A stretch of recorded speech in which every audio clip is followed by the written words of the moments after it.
Join UF Hall of Famer and 14-year NFL vet Shane Matthews every weekday as he brings you all you need to know about your Florida Gators, including news, analysis, and opinions with some of the biggest names in sports. Find us on Spotify, Apple Podcast, Google Podcast, or wherever you listen to your favorite podcast. Or watch us live at 8 a.m. on Facebook, YouTube, and Twitter.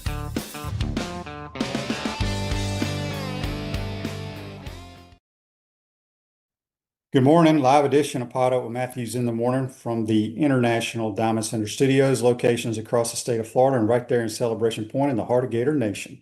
Go check them out. International Diamond Center. Softball wins last night, beat South Florida on a Wednesday evening match, and the Masters is underway today. We'll have Brent Beaird from college football analyst and Heisman Trophy voter. And then we'll have Frank Frangie, the voice of the Jacksonville Jaguars, get his thoughts on the Jags and the upcoming draft. And also, he's a Florida graduate, his thoughts, see if he'll be at the spring game on Saturday.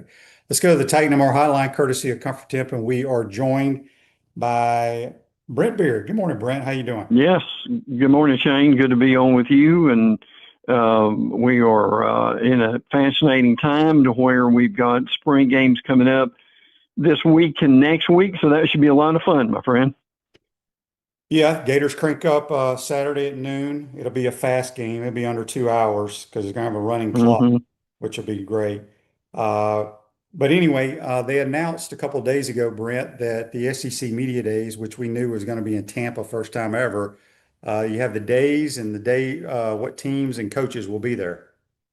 Yeah, this is going to be a big deal for the state of Florida, frankly, to be able to have the game here. And by the way, the national championship game is going to be in the state of Florida, and Tampa and Miami coming up in the next few years, which is going to be fun. On Monday, Will Stein of Kentucky, Eli Drinkwitz of Missouri, Brent Venables of OU, and Josh Heupel of Tennessee to get us cranked up and going. Tuesdays, Alex Golish, Kirby Smart of Georgia, Shane Beamer of South Carolina, and Clark Lee of Vanderbilt. Wednesday, John Summerall will be in the house, and so will Kalen DeBoer of Alabama, Pete Golding of Ole Miss and Texas A&M. And then on Thursday, which is the last day, is Ryan Silverfield of Arkansas. Lane Kiffin makes his first appearance as far as the LSU coach is concerned. In Mississippi State, Jeff Levy. And the last guy on the list, Shane, is Steve Sarkisian. So Steve, unfortunately, he won't be used to this, but may there'll be a lot of empty seats because guys will be gone. But interesting summary and interesting list and a lot of new names, right? Yeah, it's very interesting. It's going to be in Tampa, so should be a good turnout there for sure. Do you know what hotel they're having that at, Brent? I don't. I will. I'm not sure about that yet. I'm sure that will be coming soon. And then the early odds to win the national title, your favorites are Notre Dame and Texas. Yeah, 15-2 for both of those. Ohio State and Indiana at 8-1. Oregon and Georgia after that. And then you've got mentions of Texas Tech, LSU, Miami, A&M, and Alabama, Oklahoma.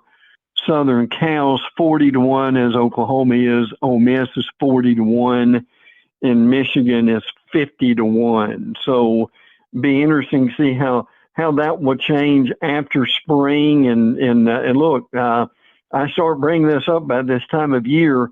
We're about a month or so away from the first preseason magazine, Shane, if you can believe that. Yeah, it is crazy.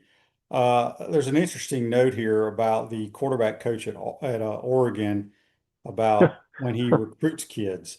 I'd like for you to tell what he does. I don't believe it. I mean, I think it's silly, quite honestly. Yeah. Look, I agree too. But it may, this time of year, you get stories like this because we're looking for stuff to be kind of humorous and so forth. he asks a simple question, chocolate or vanilla, and if there's any hesitation, the coach doesn't want the recruit. So what he says is, if you pause on ice cream, to tell us what you're going to do when it's third down in front of 110,000. So I can't, Shane, I'm with you. I can't believe you would evaluate a guy just because he hesitated on which brand of ice cream. Well, you know what I'd tell him if he asked me that question? I want the swirl of the chocolate and vanilla mix. That's a great answer. I like that. Yeah. All right, Brent. President Trump signed a executive order. Tell us all what this all is all about. What has to happen? Just kind of give us the Cliff Note version of it.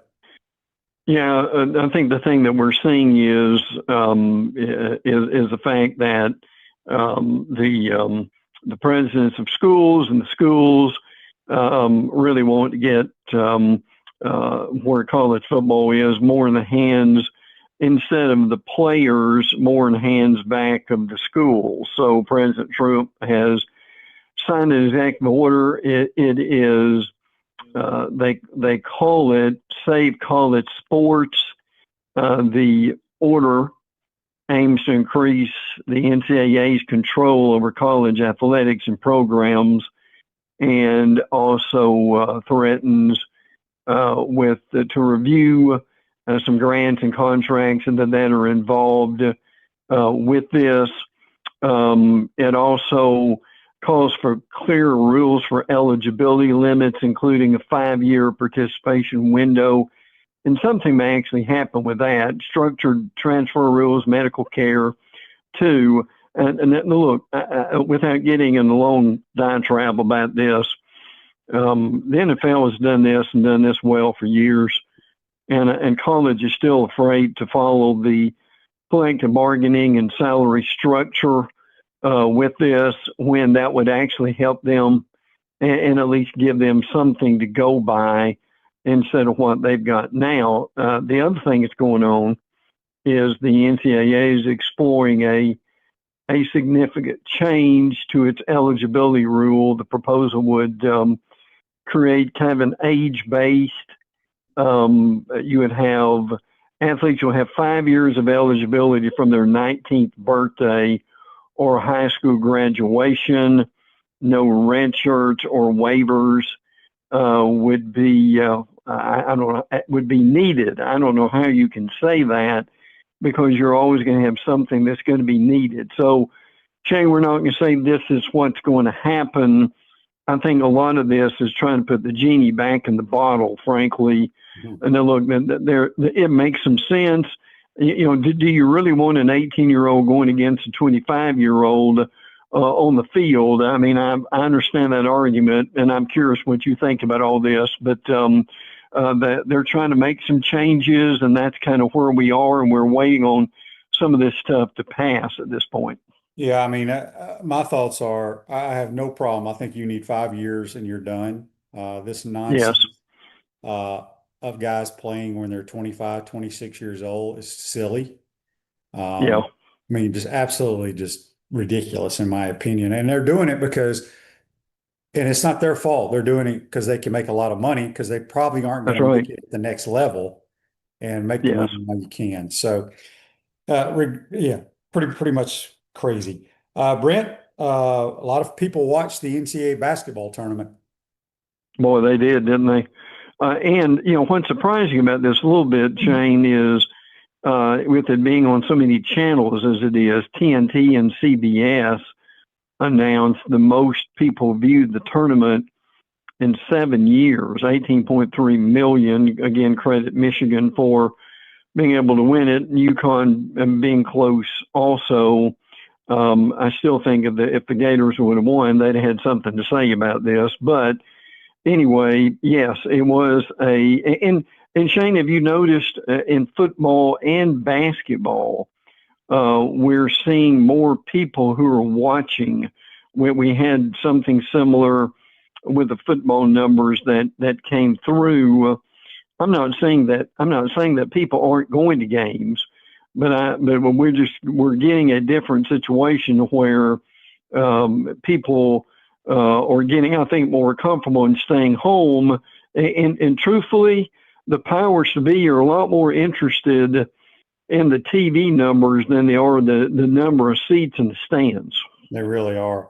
Speaking of the NCAA, I absolutely love what the NCAA has done with the basketball tournament from a TV rights standpoint. Because Yes. I can't remember who we were discussing this with on the program not too long ago. With TBS, True TV, TNT, and CBS, you're able to watch any game you want.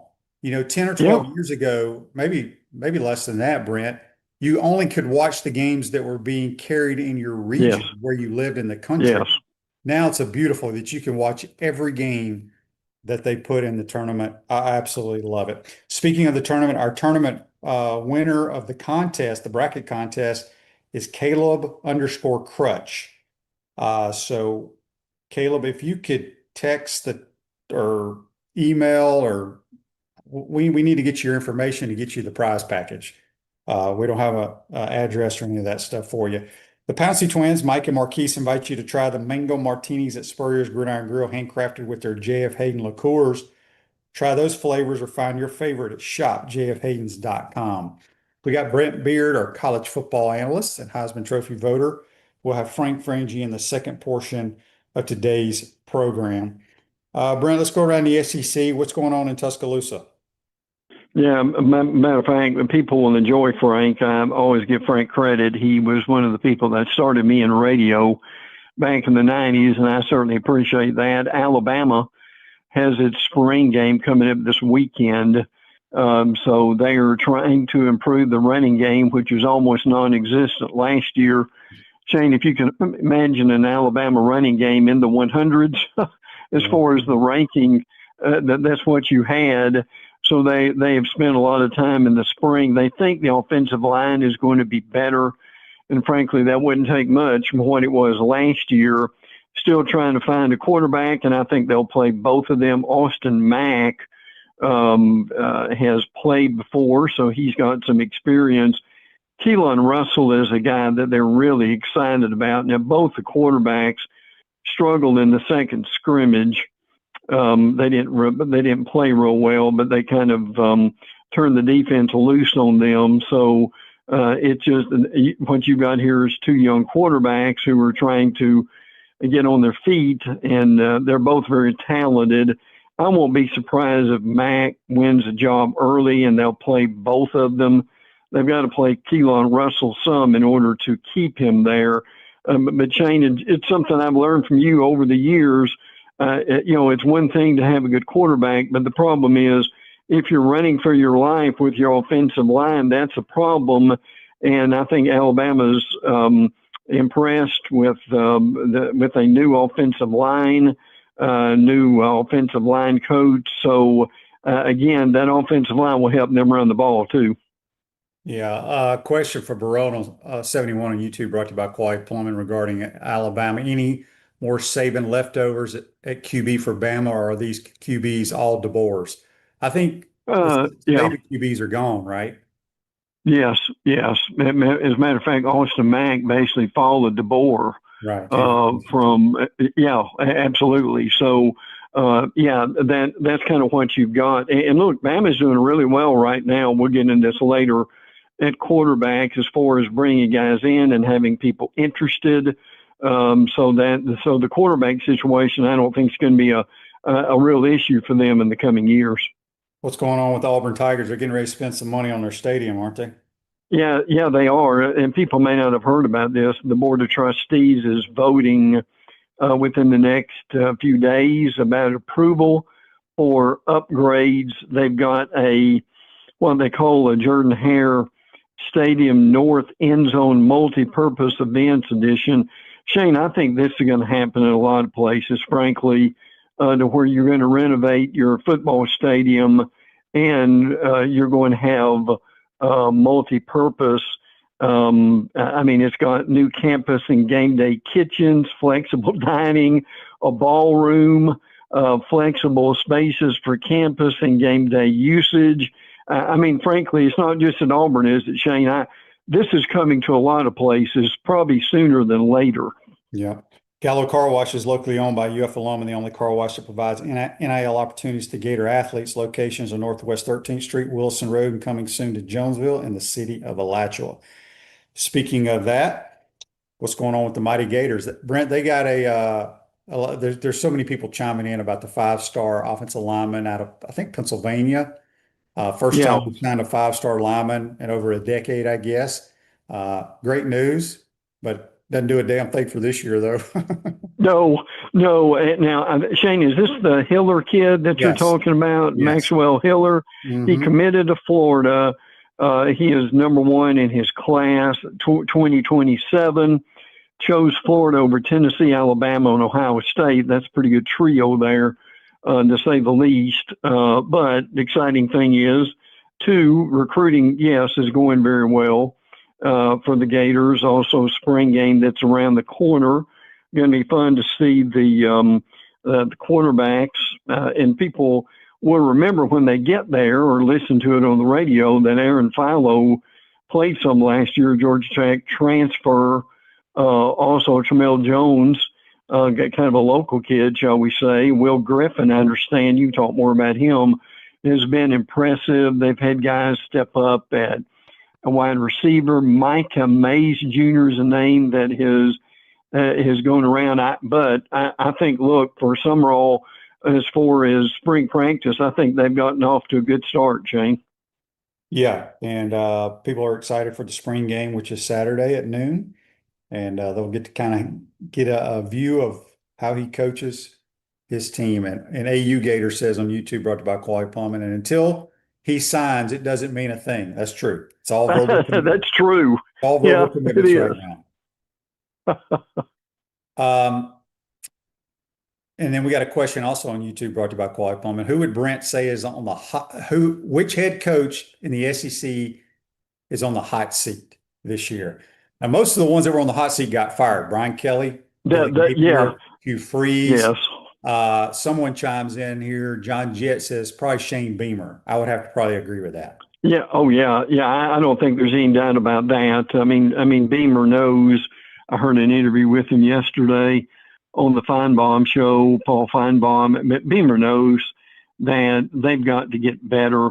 I mean, their quarterback comes back, but see, their quarterback and their skill position players have not been so much the issue at South Carolina. The issue has been the line of scrimmage, and that's one thing that's got to get better for them. So, yeah, I would certainly agree with that, but because, frankly, Shane, a lot of the rest of these guys, now we know Kirby Smart's not going anywhere. He is the veteran. Certainly, but it's going to be, frankly, it's going to be a lot of fun to see guys like Will Stein at Kentucky. Brent Venables had a good year last year. That got him somewhat off the hot seat. Alex Golish is making some noise at Auburn. Also, going to be interesting to see what Pete Golding does at Ole Miss.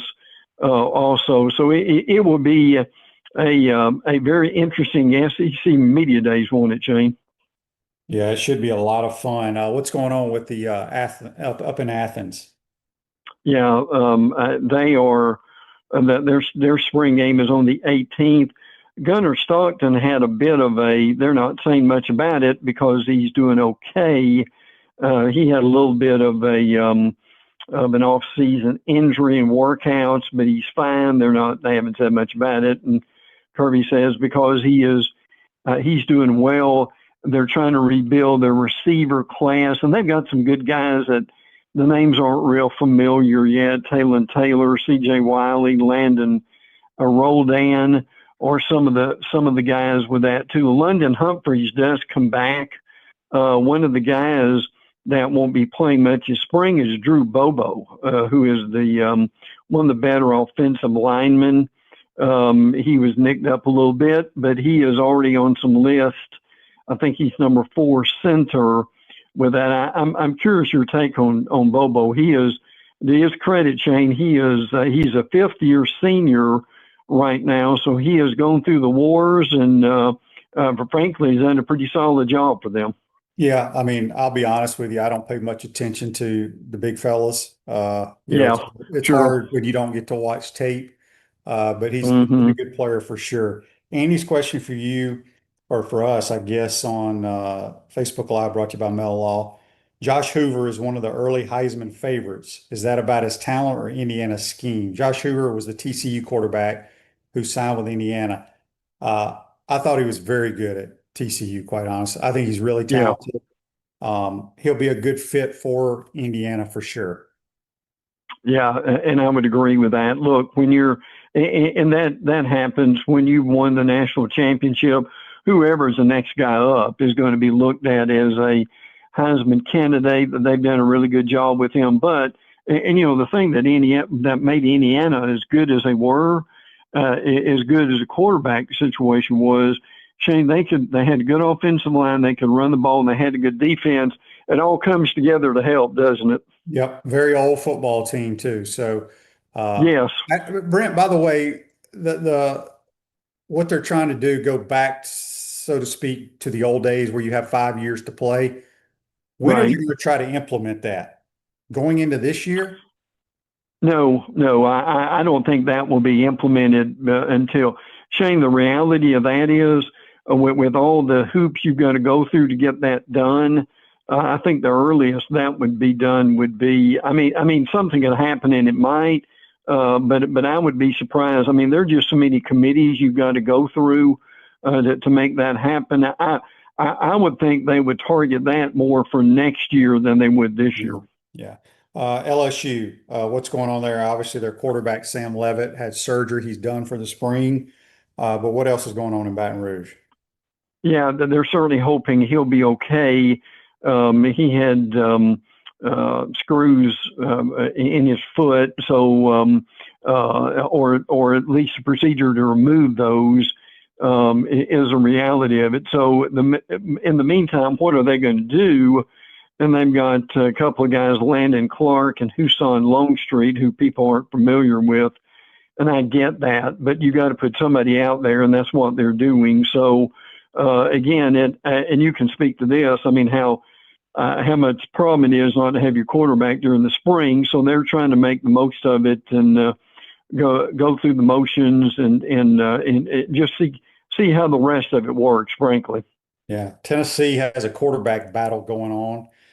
They'll have a new starting quarterback. It's been like for 5, 6 straight years. What can you tell us what's going on up in Knoxville? Yeah, yeah, and the name's George McIntyre, who is familiar with some people. Faison Brandon, Ryan Staub is a Colorado transfer. George McIntyre, they think, is right now the probably the front runner in that situation too. So they really are looking at a new quarterback. They didn't think they'd have to go through that, but they did. At this point, they've had a couple of scrimmages. Heupel did not talk about who did what at this point, so we really, frankly, don't know. But again, and we'll talk about this more as the spring goes along, but the big thing at Tennessee is not so much with the offense. It's with all the changing of the coaches on defense. That the thing, to me, Shane, is going to be the most fascinating of all. Yeah, for sure. The Texas Longhorns, Brent, what's going on there? I feel like they will probably be the preseason #1 team maybe in America again. And I Yeah, think yeah. the U Media boys will probably pick them to win the league down in Tampa. And look, as you know, if you've got a really good quarterback who is going to be mentioned with a Heisman vote, whoever that team is going to be ranked high, and Arch Manning is going to be able to do that. I thought this was interesting. But again, this happens this time of year. They wanted to do more with the line of scrimmage and the offensive line, and be able to tackle more than they have. They've got 15 offensive linemen, which, that seemed like it would be enough, but they've got walk-ons with that too. So my point to that is they're limited on what they have got at the offensive line position.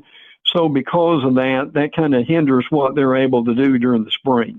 Yeah, and it sounds like, I think sometimes fans forget this, and this is for the NFL too.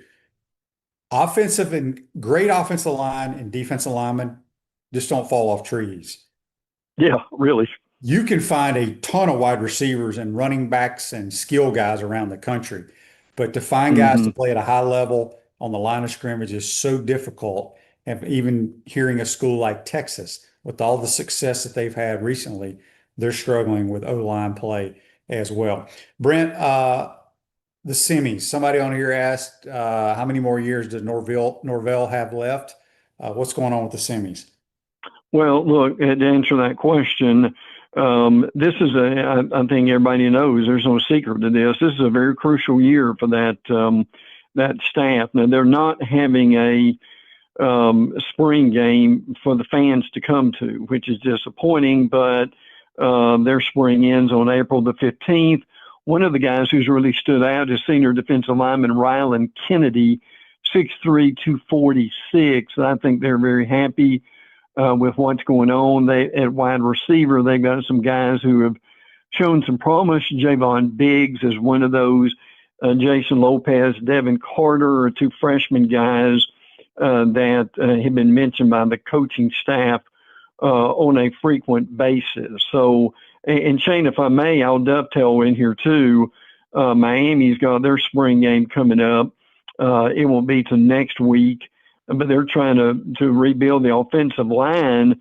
They lost four guys, four starters on the offensive line, and least we forget, Darian Mensah is going to be likely the Miami quarterback. Obviously, he has been around college football for a while. At this point, he played at Tulane and Duke along that way too. So, just wanted to throw in a little bit about Miami and FSU as we go along here. Yeah, good stuff as always, Brent. Appreciate your time. Enjoy the Masters this weekend, and we will see you next week.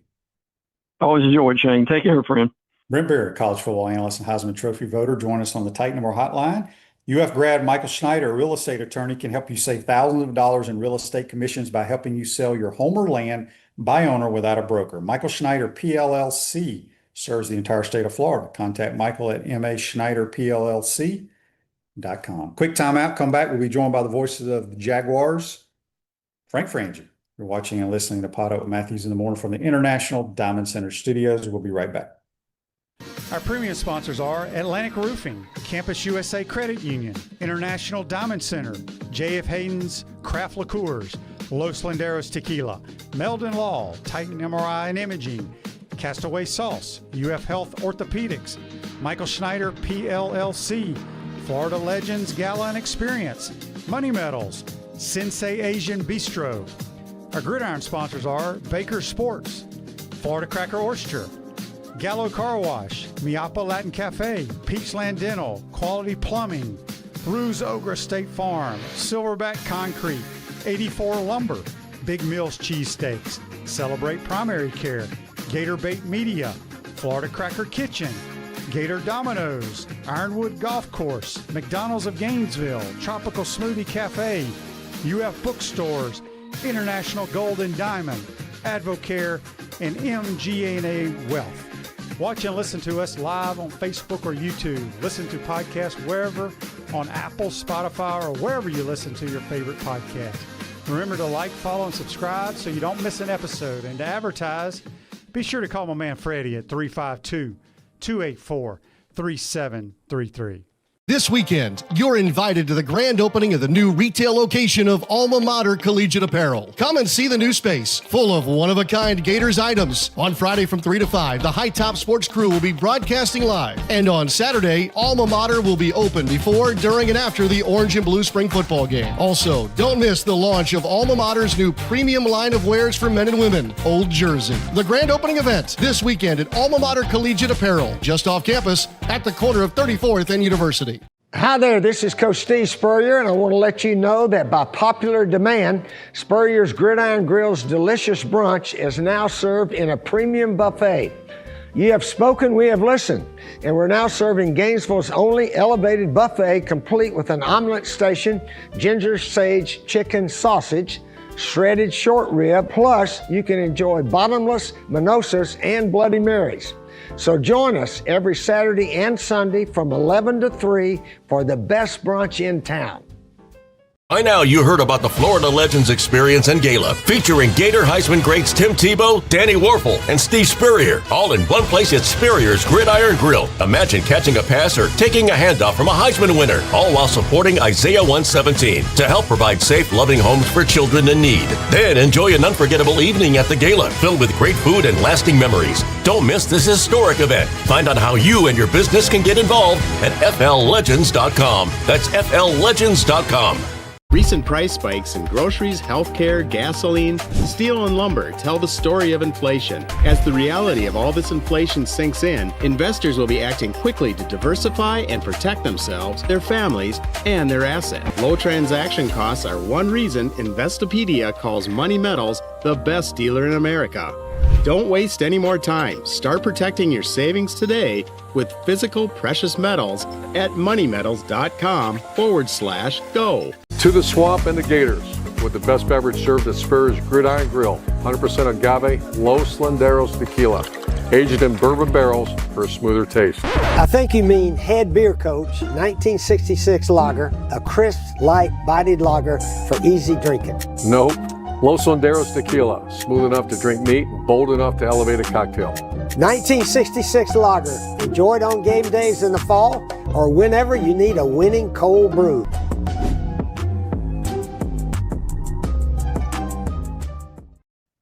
Welcome back to the International Diamond Center Studios. Ruse Ogre State Farm offers a team of dedicated insurance professionals ready to help life go right with the right insurance options for you and your family. Visitogreinsurance.com. Give them a call, 352-240-1779. Back to the Titan and More Hotline. And we're joined by the voice of the Jacksonville Jaguars, who is now a golf pro. This guy makes holes in one. He does it all. Frank Frangie, what's up, my man? Congrats on the hole in one. Thanks, buddy. It only took 36 years in the making. Yeah, finally made one. I caught a lot of hell because I used a hybrid for 160. Look, I'm an old guy. It's what we do. But yeah, I play a lot. I'm like, yeah, look, you're my role model, bro. I play a lot of golf because that's what you taught me to do. So that's the best part of my life. But I'm doing well. Yeah, no doubt. All right, let's talk a little Jags and we'll talk some Gator sports. Jags will be playing in Orlando this year. I guess with all the construction and stuff, it's not going to mess up where they practice or any of that stuff, right, Frank? Yeah, the Miller Electric Center is apart from the stadium. It's adjacent to it, but it's really nice. And none of the construction will be anywhere near that. So they'll still practice there. Now this year they're going to play here in Jacksonville in a kind of a half stadium, Shane. About 43,000 is going to be the capacity. It's going to be a little clunky, and they know that. There's 2 hard years. The clunky year here a little bit with 43,000 capacity. Next year, all the home games in Orlando. But the bottom line is the state, you're not going to believe the stadium when they get it built here. It's going to be in 28, and it's going to be like nothing any of us have ever seen. So kind of a 2 years of pain to have a really cool stadium in a couple years. I didn't realize they were going to play there this year with less capacity. Yeah. Do you like that, or are they worried that they're not going to get a whole lot of people in Orlando? Yeah, well, no, I think they took a poll. Mark Lamping, the team president, is a really sharp dude. He took a poll. They did various polls of the public and asked them, would you rather play here and with an abbreviated capacity?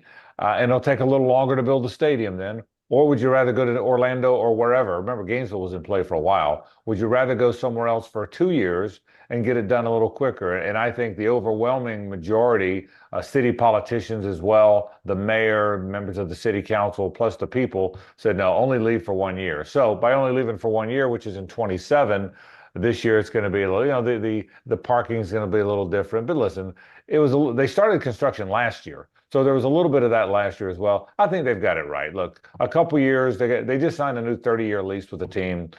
2 bad years or 2 tough years, and then they're going to have this beautiful stadium that's covered and it's magnificent. So I think they're willing to do it for a couple years.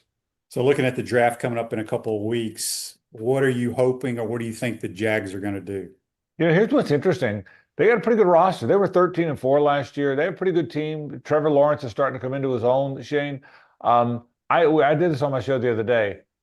When you look at, they don't have a first round pick because they traded up to get Travis Hunter. So their first pick is 56 in the second round. Well, I can't see one spot on the offense where a new player is going to impact it. Not one position. Now defense, they need a three technique.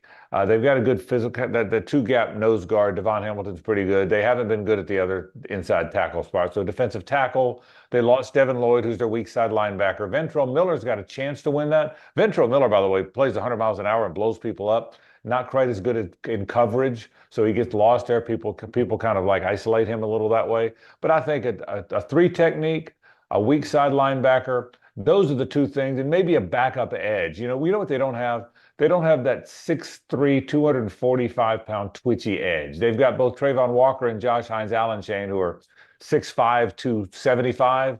But you know that Von Miller kind of guy, that 6'3", 250 guy. So maybe a guy like that as a backup.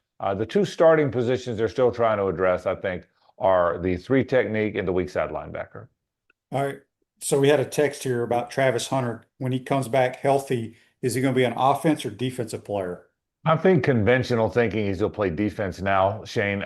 He played more offense last year. But look, they've got a pretty good receiving core now. Brian Thomas Jr., who's still special. Jacoby Myers, who they traded for. Parker Washington, who's starting to emerge. That's their three. That's going to be the three starters. You didn't pick Travis Hunter second overall to not start. I think he'll be a starting cornerback. My guess is he'll start at cornerback, and he'll be an every down cornerback. And then I think he'll probably play in some special plays on offense, stretch the field plays. But I think he's going to be a defense. I think the conventional thinking now is the depth chart tells you that. Where do you need help and where do you not? I think he'll be a starting cornerback. They re-signed Buster Brown on one side, who's a pretty good play. He got $12 million, which he's a guy that was drafted in the 6th round. Nobody saw that coming, but there was some interest in him, so they had to re-sign him. I think Travis Hunter will play on the other side. I'll tell you what now, Shane, Travis Hunter's special. I've been around him enough now. I've been to enough practices. You know that guy that's different than the other guys. You can see it. He's different now. So if he stays healthy, he'll be a very good cover corner, I think. All right, switching gears to the Gators. Let's talk basketball. Rough way to end the season. Still a great team. I was talking with someone yesterday, and we've talked about it on our program here, Frank. The early odds in Vegas to win the national title next year, the Gators are it's either the Gators and I think Michigan. Yeah. So Vegas must know something. Are all three bigs coming back? I don't think there's any chance Thomas Houck comes back. I don't. Hayes and I on our radio show, he thinks they're all coming back. I do too. I can't. You think they're all coming back? I do, because I love Thomas Houck. Yeah. Oh, sure. But when I watch him play, and the NBA guys, they like young guys. Right. Thomas is pretty old because he did the old the school after high school, played 1 year there, then came to Florida. Yeah. I just don't know. I mean, if you're going to be a lottery pick, if you're guaranteed, you got to go. If not, he may make more money here. Well, I was thinking. So think about this for a second. So he everywhere you see him mocked is 14th to 21st, somewhere in there, right? So that's barely a lottery guy. If you get picked in the lottery, you're going to make $3-4 million your first year. You're going to get a 4-year deal. If you come, I'm figuring Todd's probably got it up to about $12 million. I'm guessing that's probably the roster for Florida next year. My guess is it's going to cost. My guess is Flan got 2. I'm guessing now. Flan got 2 to come back. I'm guessing Chinyelu and Condon are both going to cost you 3, right? So if Houck comes back 2, heck, man, that's $11 million of the dollars. Now I may be way off, but yeah, I think Chinyelu and Condon are coming back. I think Houck's going to be in the draft. That's my opinion. I could be dead wrong, but I think they're going to be good either way. And my guess is, you may know this more than I do, Lloyd says he's coming back. Both Browns say they're coming back. Clavsjar's coming back. CJ Ingram hadn't said anything yet. My guess is he's waiting to see what Houck does. Because if Houck comes out, I think CJ's the 3. If Houck comes back, my guess is CJ leaves. He's a pretty good player now. Mm-hmm. He goes somewhere where he could be a starting small forward. So that'd be my guess. I think they're going to be good next year. It ended tough this year. Look, the bottom line, they got to find shooting, Shane. They got to find shooting. At the end of the day, guard play and shooting was going to be what ended their season. It ended earlier than we all thought. But if they didn't win the whole thing, guard play and shooting is what was going to end their season. So spend some of that money and go find a really good shooter. I think he's got to do that. Yeah, I think they have a true freshman or I don't know how old he is, a European kid coming in that can really shoot. I saw where the Kentucky Chandler kid who can really shoot it went into the portal yesterday. So it'll be interesting to see. I trust Todd Gold and his staff. Me too. They'll find the right pieces to get us back in the mix next year. I agree with that. And then the Chandler kid, by the way, he went into the portal, a Kentucky kid, with the do not contact tag, which means he knows where he's going. You know, he's just waiting to go sign with Arizona, Michigan, whoever, I think. Yeah, that's a good point. All right, switching to football, we got the big spring game Saturday at noon. I'm not sure if you've met Coach Summerall in person yet. I think you probably had him on your show or whatever. I love his energy, love everything he's doing. There's a different vibe at practice. Now, that doesn't mean you're going to go win a bunch of games. You still got to go execute. Right. But he's saying all the right things and doing all the right things. There's 2 or 3 thoughts. I have had him on the show. He was great and I told him when I had him on how much I appreciate the fact that he's doing everybody's show. He's doing podcasts, he's doing national shows, he's doing local shows. And I think Florida's done a really good job, Shane, of getting him out there. Look, you got this charismatic personality that loves ball and loves to smile and gets excited. Well, if you got that guy, parade him around, right? And he's been everywhere. They've mic'd him up. They've had him on every show. So I think Florida's done a really good job of telling everybody, hey, we have this guy now, not like maybe some of his predecessors who weren't quite as energetic and charismatic and excited. And that's what you got now. So because you have that, let's move him around a little bit. So I love his energy. He looks like he's a good football coach. As for the team, I'll go back to what you're the one that says it. You say it more than anybody I know. Complete some freaking passes, complete passes, I mean, that's the age we're in, man. Complete passes. In my league, in the NFL, I can tell you this. If I went back, Shane, and said, I started naming Super Bowl champions, if I did that for you, and I said, name the starting running back, I'll bet you'd get half of them wrong. You know that? Yeah. Nobody remembers who the running backs were for the Patriots. Nobody does. Isaiah Pacheco was okay for the Chiefs, but nobody remembers who their running backs were and all those, right? I mean, nobody knows, but they all know the quarterbacks and the pass catchers. You got to complete some passes. So I'm excited about the spring game. I don't know if I'm going to make it down there, but I'm excited about it because I want to see if Aaron Philo and Tramel Jones complete a bunch of passes. I think that's what I'm excited to see about Florida. I'm excited about Summerall. I'm excited about who he is. I love his energy. I got a hunch they're going to be well coached. Liam Cohen, who I know very well up here, loves him and loves Brad White and thinks they got a really good staff. So I'm excited to see what it is. Yeah, they've been completing a bunch of passes when I go watch practice. They even complete passes on air, which we couldn't do last year. Oh, I know. Oh, and again, last year was last year, but the last year's team would have been good in 1984. Right? Everybody was in the I formation and let's hand it to Neil Anderson 17 times in a row. Well, that day's over. And I think, I get a hunch they're going to be good at it. We'll see. We'll go. I will tell you this. I know a lot of people at Georgia. I think you and I have had this talk.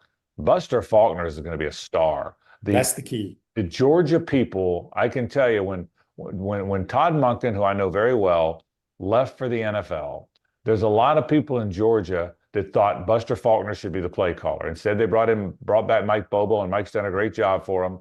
But Faulkner had nowhere to go, so he went to Georgia Tech to call plays. Well, the only thing worse for a Georgia fan than Buster Faulkner going to Georgia Tech to call plays is him then coming to Florida to call plays. So I think he's a star. Now, listen, I'm not going to say I've watched all this Georgia Tech tape, but I got a hunch they're going to be well coached.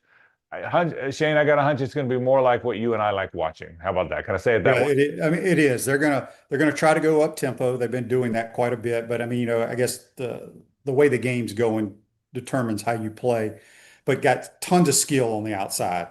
I mean, I would love to be playing the quarterback position, whether you're in 11 personnel, which is the best formation there is, because you need one tight end in there. But with Vernell Brown, Eric Singleton, and Dallas Wilson.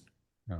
Those three could be the three most dynamic guys we've had since Ike Riedel and Kwesi. Well, I totally agree with that. B, I think Bailey Stockton and he's very good. Mays are good players. I think yes. When your fourth and fifth guys, when Stockton and Mays are going to be your fourth, because someone's going to get hurt, someone's twisted an ankle. When you can still be like that, I agree with you. That's the whole key. And look, Tramel Jones is a Jacksonville guy. I've had him in studio with me. He was hurt his senior year, so he came in studio with us some. He's a great kid. He's a charming kid. He's got that it factor about him, Shane. He's got a presence. You've been around him. You've seen Tramel. But I can't imagine that Philo doesn't get every chance to be the quarterback. I mean, he looks like a Florida Gator quarterback. So Aaron Philo looks like a guy to me that would have played for Steve Spurrier, doesn't he? That's the gut I get, and they're both going to be good players, and may the best man win. But when I see Philo, honest to God, I see you and Werfel and Rex and all those guys that played for the ball coach. That's what I think I see, right? So it'll be fun to watch and see if it turns out that way. Yeah, I agree. He's the all-time leading passer in high school history in the state of Georgia. I like Trammell as well. And then Will Griffin, the true freshman, who's the all-time leading passer in the state of Florida, he looks like a pro quarterback. Right. Big. His stature reminds me of Jeff Driscoll. Okay. When I look at him, he looks like Driscoll. But he's a really good thrower of the football, so he's got a bright future. But I think offensively they could be very good. Sumrall told me when we had him on, he went on and on about Griffin's arm. He said, Frank, look, he's got the biggest arm of all of them. Correct. And the other two have pretty good arms. He said it's not like he's got the biggest arm because we have two game managers with weak arms. He said they all spin it pretty well, but he said Griffin can really throw it. Yeah, he's a big strong arm guy. A lot of people get so enamored with the arm strength, which I get.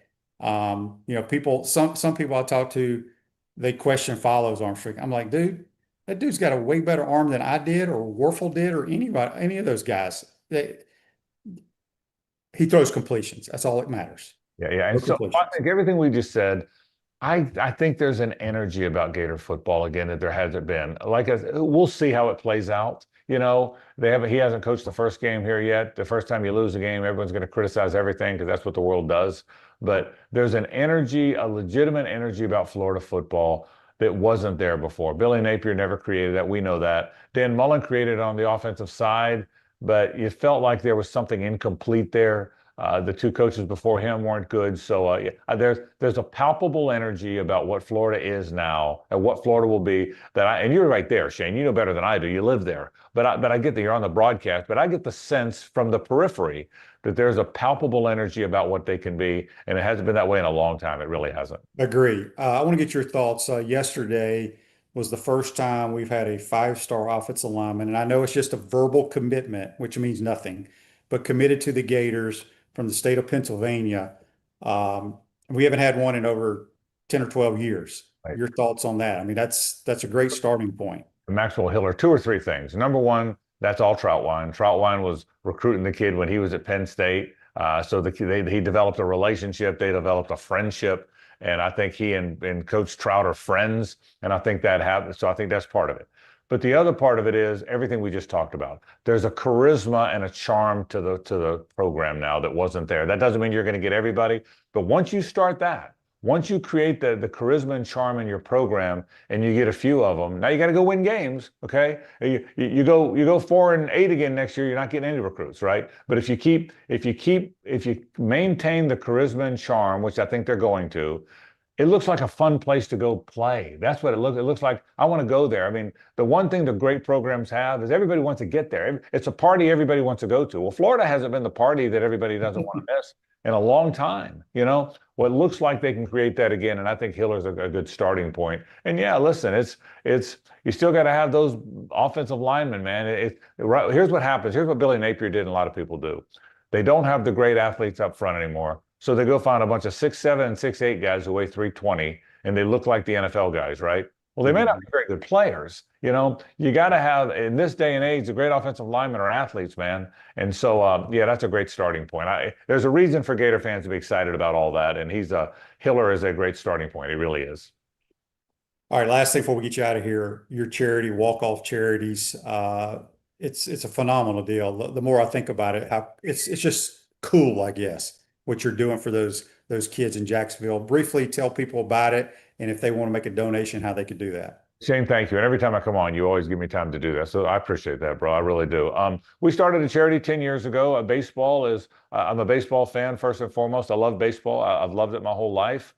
Baseball is important, and Little League baseball, I think, is the best, most charming, most important youth sport out there because we all played it. And you get your uniform, you get your glove. Well, baseball wasn't available in the inner city anymore. I've told you the stat before. When I was in the 70s, when I was growing up, 27% of Major League Baseball players were African American men, not from the Dominican or from Puerto Rico, but from America. Right now, that number is about 6%. You watch college baseball. When Florida plays Georgia or LSU plays FSU, there's no black players, and that's because it's not available in the inner city. So what if we change that a little? We started 10 years ago. Shane, we're about to put our 10,000th kid through a clinic, which is really cool. They all get gloves. We've had 13,000 go through our team, our league and clinic program. We have 80 teams, 80 youth teams in our various leagues at 17 parks. And we're just helping little kids play baseball. That's all it is. I think there's inclusion involved. There's understanding the importance of teamwork.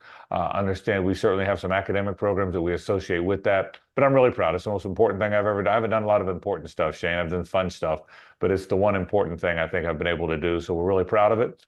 People want to learn more about it. To your point about donating, there's a donate button. Go to walkoffcharities.com. Learn about all the different things we're doing. We have some older kids now. Shane, I got 11 kids. We have 11 kids playing scholarship baseball now. That's awesome. And a lot of them are at HBCUs, and scholarship baseball might mean you're getting $5,000, but you're still on scholarship, right? And so we have 11 kids that have come through our program over these 10 years that are playing. So we're very proud of it. Thank you for asking about it. Walkoffcharities.com is how people can find out more about it. Good stuff. Frank, appreciate your time, and enjoy the Masters. Who you picking? You know what? I'm going way out on a limb, very risky. I never would take the chalk, Shane. So I'm taking Scotty Scheffler. That's what I'm doing. That's what I'm doing. We picked yesterday, and I still have Scheffler left, and I'm picking Scheffler. But I will tell you, do you think quickly? I got to go. Golf has more young, great than it's ever had. It's unbelievable. It's never had this many guys who, if they were playing 20 years ago, would have been the guy. Yeah. So it really is. So we've had fun watching it. I'm going to go way out on the limb and take Scheffler, Shane. That's what I'm going to do. Yes, he's a pretty good player. Frank, good stuff as always, man. Appreciate your time, and we'll talk to you soon. Okay, Shane. Thanks, buddy. That's Frank Frangie. He is the voice of the Jacksonville Jaguars. Atlantic Roofing, your roofing experts for residential commercial roofing with more than 50 years of local experience. Thanks to Frank and Brent Beaird. Enjoy the Masters. We'll see you tomorrow, folks. Take care.